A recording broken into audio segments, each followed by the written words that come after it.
Then I went on the internet, I started searching about rabbits, also visited some farmers in Uganda, but they're all doing it on a small scale.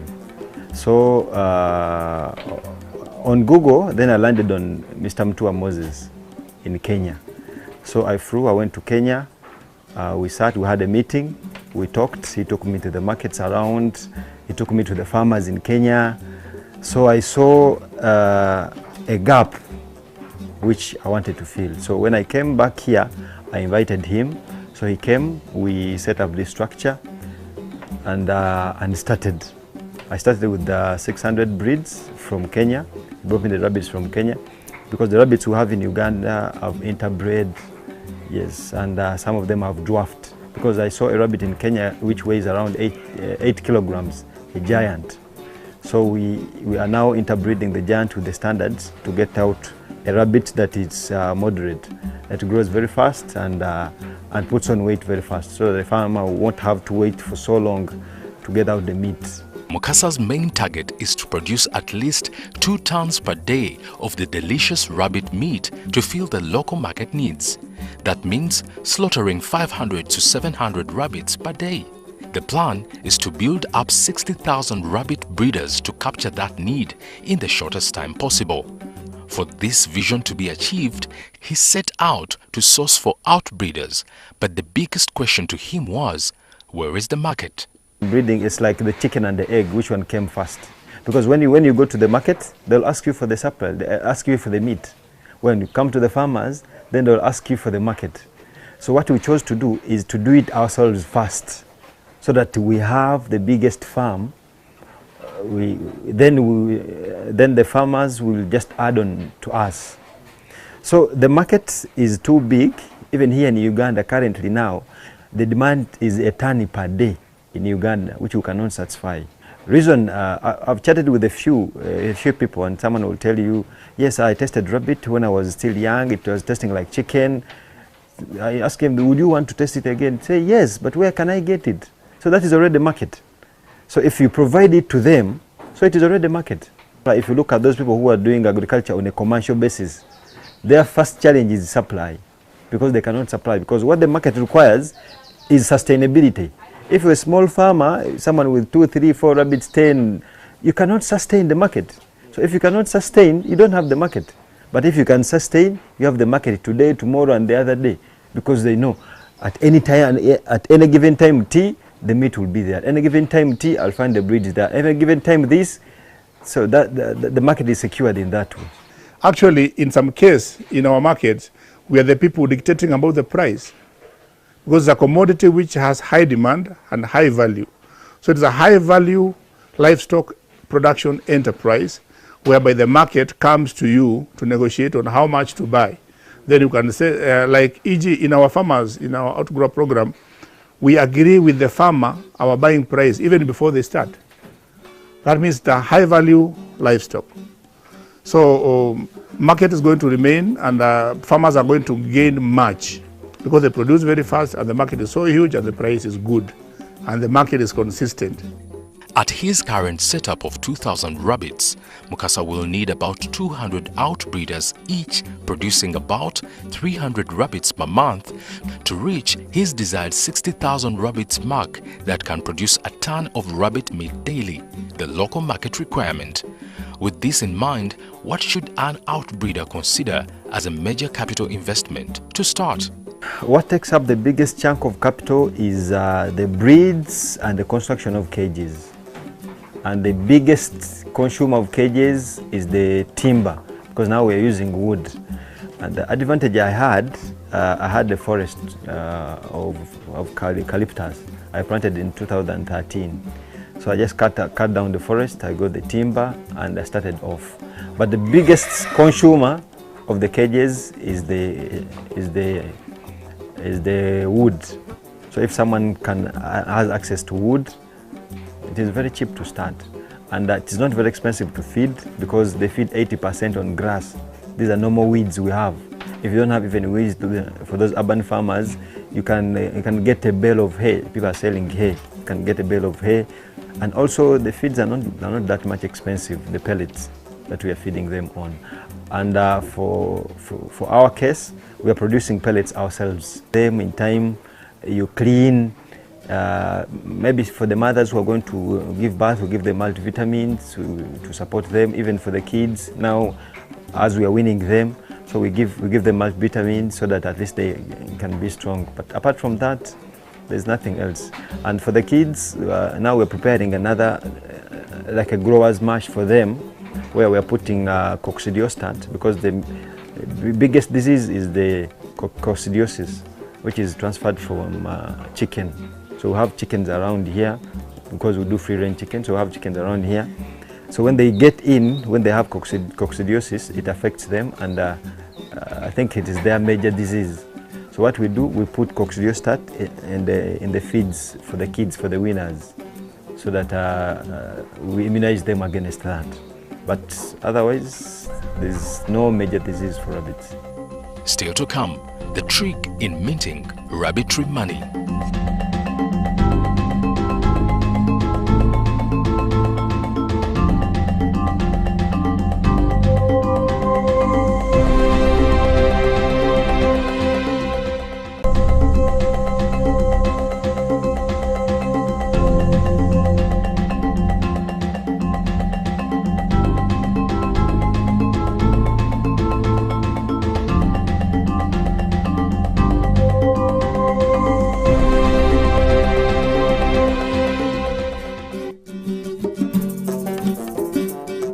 As COVID-19 slowed down businesses, Moses Mutua from Kenya was stuck in Uganda. No time to dwell on the unfortunate incident. He used the time effectively to breed over 1,000 rabbits in 3 months. This is Mukasa's rabbitry business partner, and he tells his story. They call me Mr. Rabbit in Kenya, and I am a rabbit farmer. I am an expert in rabbit farming, and I am a seller of rabbit meat. I have been in rabbit farming for the last 11 years, and my main business is selling of rabbit meat. So I engage farmers and outgrowers, where we train them and empower them so that they can supply us of good rabbits with an assured market. Then we slaughter and sell to our markets. I'm a Kenyan. I came here with my partner to promote this agriculture in Uganda. And now we think Uganda is going to be the best producer in Africa and eventually in the world, because the climate is good, the people are good, the weather is good. And it is, 4 months, because I came here like today and tomorrow COVID came, the border was closed. I've been here busy with farmers, and within the COVID time, we have bred over 1,500 newborns. So while people are fighting lockdown, we were busy breeding rabbits. Rabbit meat is nutritious, high in protein, low in fat and cholesterol. These compose some of the unique selling factors for rabbit meat. This is what makes rabbit meat a game changer. Rabbit meat is good, it's white meat. And even if it was not white meat, there's a problem of food security in the world. And with climate change, there is a decrease in production of mainstream livestock. The number of cows we are eating in Kampala every day is not equivalent to what we are producing. The way we are eating goats is not the way farmers are farming goats. So there's a gap. There's going to be a crisis of lack of meat, lack of food. That means there's a need of an alternative in the terms of meat plate in the kitchen. If you don't find cow meat, if you don't find chicken meat, what do you eat? So we brought in rabbits as a game changer. First, the best meat, the fast producing animal, and the most nutritious meat. So we have all the reasons. How then does this white meat fare on the market? For now, rabbit meat is still the most expensive meat. It compares with ostrich meat and veal. Because for those who know the quality and the goodness of the meat, they will pay that price. And also, with production still low and market very big, it means that the price is excellent. So right now, I would say even in local production promotion in Uganda, in Kenya, in Africa, we are still having a niche in terms of who should afford, who can afford rabbit meat. So it is still expensive. It's now trading at around $12 per kg. So it's almost 2 times or 3 times the price of indigenous chicken in the market. But one rabbit can pay you better than 20 chicken.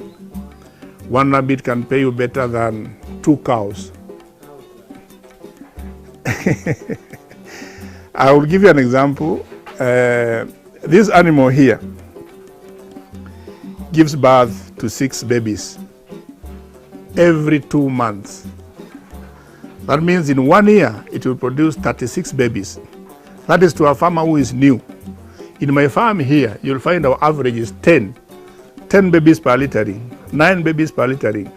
Times 1 year, it is 36 to 40 babies. 40 babies will weigh 4 kilograms each. That means 80 kgs of meat produced by this one rabbit. And if 1 kg is $12, how much is that? If you compute that and compare a chicken giving you 1 egg per day per year, 360 eggs compared to 40 rabbits, each with 4 kgs. 1 egg is how much? Can you evaluate even in $1? Rabbits are said to have 5 income inflows from meat, skin, urine, pet, and manure. What is the comparative advantage of raising rabbits? They produce better, they eat less, they need small space. Like here is less than 14 feet by 75 feet, and we are breeding thousands of rabbits. The full capacity is around 7,500 rabbits, live rabbits in this space. But you cannot keep 5 cows here. You cannot keep 5 cows here without a grazing area where you take them out to eat. My bunnies here will eat 100 grams of food per day. Labor 1 hour per day for 2 people. Then we're done. Rabbits are generally considered low capital investment because they don't often get sick, require minimal space, and relatively easy to handle. But what are the bells and whistles of raising rabbits while maximizing yields? So there's the excitement that let me farm rabbits because they have market. But there's a problem about how do I meet the market quality? How do I produce them in a way that the market will accept them? So in our program, we have a whole value chain control. From the way you build the cage to the way you are going to feed your rabbits. We make animal feeds specifically for rabbit feed. And actually we are actually one of the specialized rabbit feed makers in Africa. So the farmer has the right cage, yes. The farmer gets the right breed, which will mature within the recommended time and give the right meat yield. Then the farmer feeds properly, is trained. Then when the farmer is now working, we have what we call extension support, where we have our vets, where we have our own supervision team, so that the farmer again is monitored to do proper practice. That way, we engage the farmer in a contract because we know the farmer will produce under our standards. That way we can buy a good rabbit which has the right meat, the right meat-bone ratio, the right texture, and then we get to the market. A proper structure is one of the major properties needed at the start of a rabbit business. Moses defines an appropriate hatch for a productive rabbit. When getting the proper structure, we look at 3 things. Because again, the export market requires certification. And one of the certifications starts from the rights of the animal. So the rights of the animal is that to keep it in an environment whereby it can live in its natural habitat, not in the bush, but in a room whereby it can be able to play, it can be able to stretch to the whole size, can be able to jump and not touch the roof, so that the animal is not in a stressed environment. So for that case, for rabbits, we consider the length of a rabbit. The length of a rabbit, the longest rabbit is 2.5 feet. When it is stretching from end to end, it's a breed called Rex. So that gave us a standard of the cage size. That means that the width here is going to be 2 feet. And the length from here to the other rabbit is going to be 2.5. And the height is going to be 2 feet. Meaning that this animal can jump. If it is standing up, it cannot touch the top of the cage. If you find it relaxed, it can be able to feel comfortable as if it is in its right house. Even the productivity of the rabbit will increase, The quality of the meat is determined by the animal's strength. There's something we call adrenaline in humans. I don't know, even livestock is there. I have seen people in Uganda, let me be specific, carrying cows from the farm to the marketplace where they are tying the tail against the car. Then 2 cows, the horn, there is a rope between the horn. So the environment, how you are moving the animal from farm to slaughter. By the time you are slaughtering the animal, the meat is already stressed. You cannot get proper cow meat worth export because of that handling. A well-maintained rabbit should be able to provide 15 kilograms of white meat at maturity on condition it's of a good breed. The kind of breed is the other factor you need to consider if you are to make it in the business. We have been researching and improving breeds over time, and in our value chain we are producing rabbits for meat. That means we look at how the meat yield is within the minimum time. So in the business, you need a rabbit to be able to give you at least 3 kgs at 5 months. 3 kgs at 5 months. If you grow it to 6 months, the meat becomes hard. The quality is, and even the meat-bone ratio is compromised. So what happens? We try to make a rabbit which can grow within 5 months and give us 3 to 5 kgs. So how do we achieve that? Generally there are 2 standards of rabbits. They are what we call standard breeders, like the California white, New Zealand white, chinchilla. They produce many rabbits, but they grow longer. They will take 6 months to give you 4 kilos. So that class is good. Then we have, like this guy I'm holding here, this one is called Dutch. It's a giant breed. And we have Flemish giant, we have American chinchillas, we have giant New Zealand's. That means that that breed is a giant setup. It can give you up to 4 kgs within 4 months. So the 2 breeds are good to a farmer, but what the market wants, or what do we advise the farmer?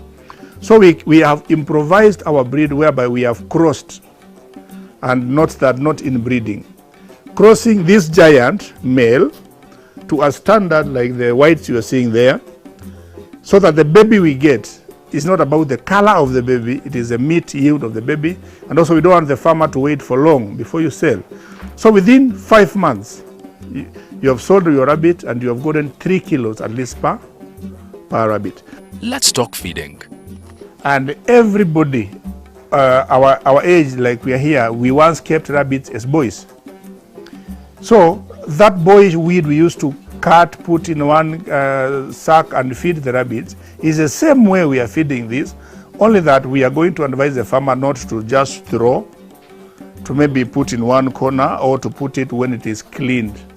You don't go to the marketplace to collect waste and feed to your rabbits, but you can easily cut from a garden, uproot, cut the soily area, then feed. So feeding a rabbit, actually up to maturity, is 30% of the cost of the rabbit. If you are going to sell the rabbits at 10 shillings, for example, the cost of your feeding will be 3 shillings. So in business, it makes sense whereby the amount you spend on the animal and the amount you sell, you make twice the profit. When we calculate in Kenya, in the Kenyan language, we say 120 shillings per month per rabbit. So the 100 goes to the feed, 20 shillings go to the medicine. And we don't factor another cost because in terms of labor, that farmer keeping rabbit is the same farmer to provide labor unless you have over 200 rabbits plus. If you have 200 breeders plus, you will need either to train, if you are a farming setup, you head cows, there's always somebody working at home.